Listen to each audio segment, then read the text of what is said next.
Nous accueillons l'ange de la paix en ce jour du 21 janvier de la ronde de l'année. C'est une porte, vous voyez. C'est une porte qui s'ouvre dans le collier de notre Père Gabriel pour entrer dans une des 12 demeures de Dieu, dans ce cercle de l'année, cercle des sages, cercle de la lumière, cercle de la ronde des archanges. On doit, vous voyez, à chaque changement de mois zodiacal, on doit entrer dans l'énergie, la vibration de l'ange qui vient et qui consacre cette porte. L'ange de la paix, vous voyez, il est lié au Verseau dans le zodiaque. Et c'est tout un monde parce que vous voyez, le Verseau, on dit que c'est la grande époque dans laquelle nous entrons tout doucement parce que c'est des grands cycles, alors on y entre tout doucement. Et c'est des nouvelles énergies qui viennent. Si on regarde l'opposé de la paix, ben c'est quoi? C'est la guerre. Et on voit bien que c'est plus en fait ces énergies, parce que c'est des énergies, c'est des forces cosmiques qui viennent quand l'humanité, la Terre, parce que c'est la Terre tout entière, entre dans un nouveau cycle zodiacal. C'est une grande transformation. C'est une grande transformation. Et ça engendre beaucoup de changements. Et donc on voit que la guerre n'a jamais été aussi puissante. Sur la Terre, la guerre est comme partout. C'est un poison qui est répandu dans l'air. Pas que la guerre, parce que la guerre dans un pays, vous voyez, ou dans un peuple, c'est juste la matérialisation de force que l'homme porte en lui. La guerre, elle commence à l'intérieur de l'homme. Quand l'homme, comme c'est dit dans cette prière, elle est tellement forte, cette prière et cette parole. Loin de moi la disharmonie de penser d'une façon, c'est-à-dire d'avoir comme un idéal supérieur, et d'agir autrement, d'agir à l'opposé, ou de façon contraire à ce que je pense ou crois être vrai. À la limite, les grands dictateurs, vous voyez, les êtres vraiment sombres, ils sont pas nombreux, hein, qui dirigent le monde. Alors ils sont pas dans la paix, bien sûr, mais ils sont en harmonie avec eux-mêmes. C'est-à-dire, ils pensent pas dans des idéaux de paix et ils agissent autrement. Non, ils savent que c'est la guerre, ils veulent la guerre, ils savent pourquoi, pour quel but, les buts de domination. Ils sont en harmonie avec eux-mêmes, vous voyez. Et ils se servent de l'énergie de tous les hommes qui sont faibles et qui pensent qu'ils voudraient la paix, parce que si on demande à n'importe qui dans la rue, est-ce que tu préfères la paix ou la guerre? Ben, c'est évident qu'il va te répondre la paix. C'est la majorité qui va dire ça. Et oui, mais on n'agit pas conformément à nos idéaux. Et l'homme, il n'arrive pas à être en harmonie avec son idéal de paix. Et parce que la guerre, elle commence, vous voyez, quand l'archange Michael, il dit plus de guerre, il l'avait expliqué ça à l'archange. Il dit, c'est d'abord qu'il n'y ait plus de guerre à l'intérieur de l'homme. C'est-à-dire que l'homme ne soit plus divisé en lui, mais qu'il soit dans une unité, dans une harmonie en lui-même, dans ces trois centres de la pensée. Ce que je pense, je le sens, je le ressens, je le fais vivre dans mon cœur. Je le dis et je le réalise.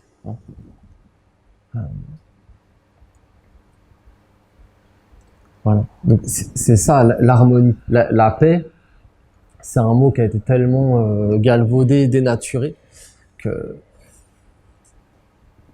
l'harmonie c'est fort. L'harmonie, ça dit plus ce qu'est la paix que le mot la paix aujourd'hui, parce qu'il a été pollué. Ça veut pas dire qu'on peut pas l'utiliser, hein, mais l'harmonie est le chemin vers la paix. Vous voyez, il faut d'abord être en harmonie. Vous voyez, la contre-vertu, d'ailleurs dans les 7 flammes de Michael, la contre-vertu de la paix, c'est même pas la guerre qui est dit, c'est la disharmonie. C'est la disharmonie, la contre-flamme, la manifestation de l'usurpateur dans ce rayon de cette flamme, la contre-vertu, c'est la disharmonie. C'est-à-dire que la guerre, elle commence par une disharmonie à l'intérieur de l'homme. Si les hommes étaient en harmonie avec eux-mêmes, avec leurs pensées, avec leurs croyances, avec leur philosophie, mais il n'y aurait pas de guerre. Il n'y aurait pas de guerre parce qu'ils seraient en harmonie.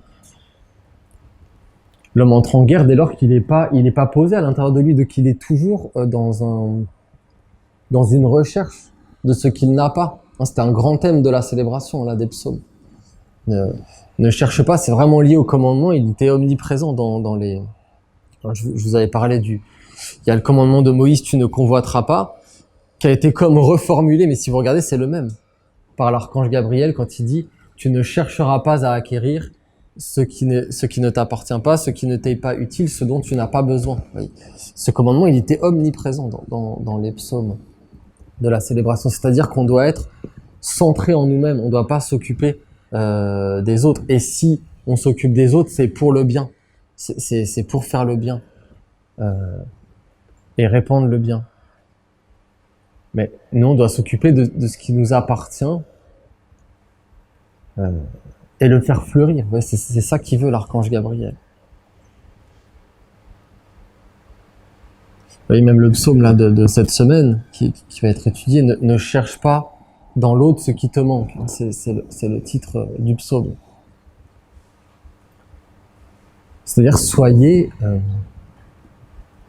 vous-même, reposez en vous-même, reposez-vous en vous-même dans la divinité, dans l'être véritable. Soyez avec votre âme, vivez avec votre âme.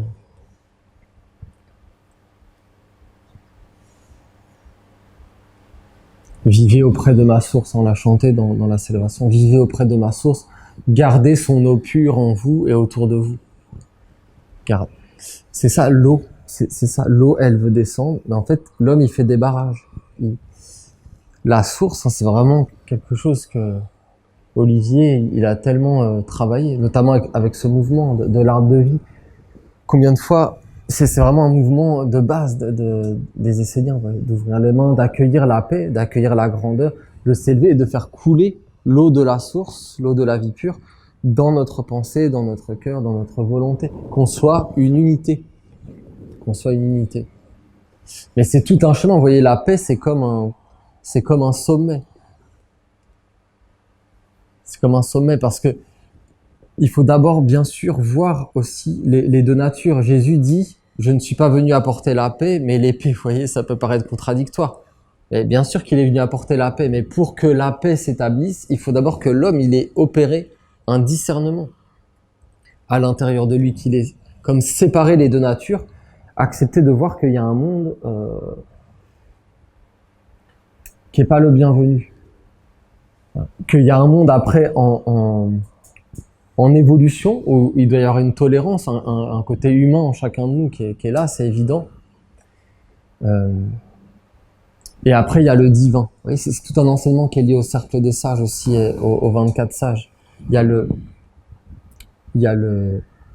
diabolique, le terrestre humain et l'angélique. Voilà. Et le diabolique, il doit être... je sais, aujourd'hui, on n'aime pas utiliser ces mots, mais c'est la vérité. Il y a un monde qui va amener la destruction, qui va amener...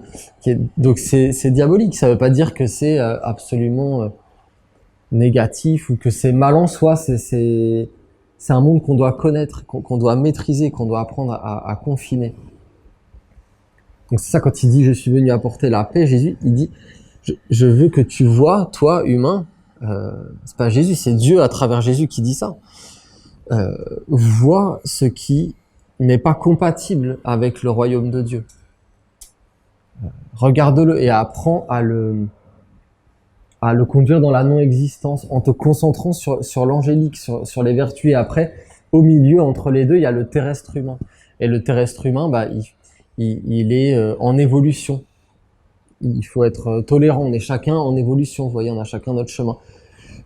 Mais il y a des choses qu'on ne doit pas cultiver, qu'on ne doit pas nourrir. Parce que à un moment donné, ce sera une bêtise, vous voyez, si on veut s'élever vers les mondes supérieurs,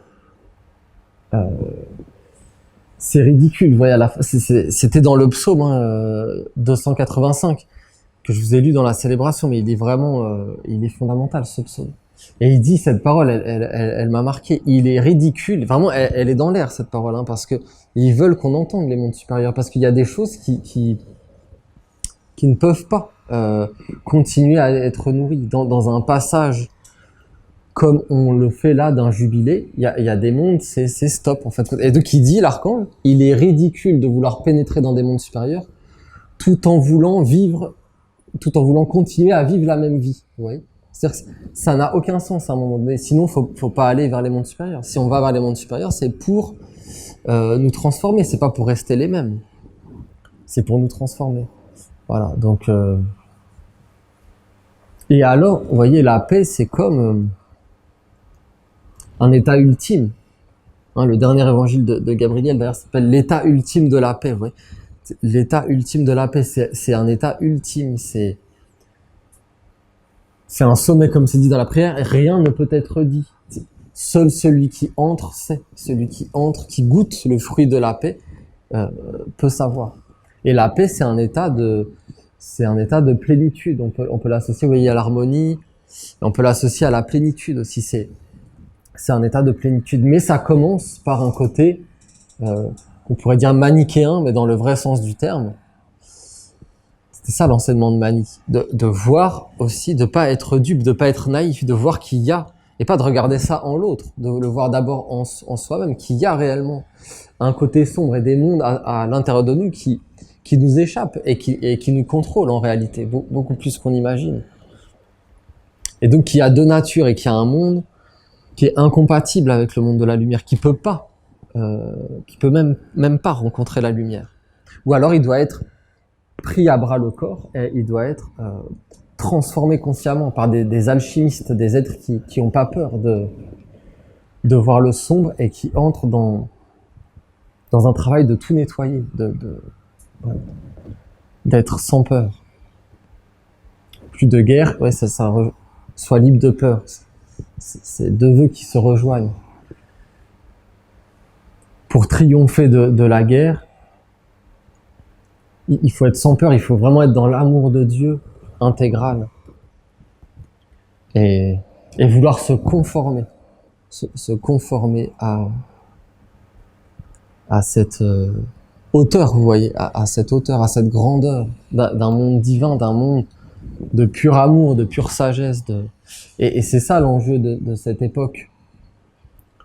Le Verseau, donc le verseur d'eau, Gabriel, hein, c'est l'époque de Gabriel, et d'aller vers la paix, c'est le défi qui est donné à l'humanité. Et plus les hommes, vous voyez, ils résisteront, parce que qu'est-ce qui fait qu'il y a autant de guerres dans l'humanité? C'est parce que les hommes, ils résistent. Les ondes du Verseau, parce que c'est des ondes cosmiques, qui se déversent dans l'aura de la Terre, dans son atmosphère, c'est des forces comme l'a annoncé le maître Peter de Nof. C'est l'amour grand, c'est l'amour divin, c'est un océan de paix, de grandeur. Mais si l'homme résiste en fin de compte à ce processus, il augmente la guerre parce qu'il résiste, parce qu'il y a plein de forces en lui, toutes les forces de la guerre qui ont été nourries pendant des siècles et des milliers d'années, et des milliers et des milliers d'années.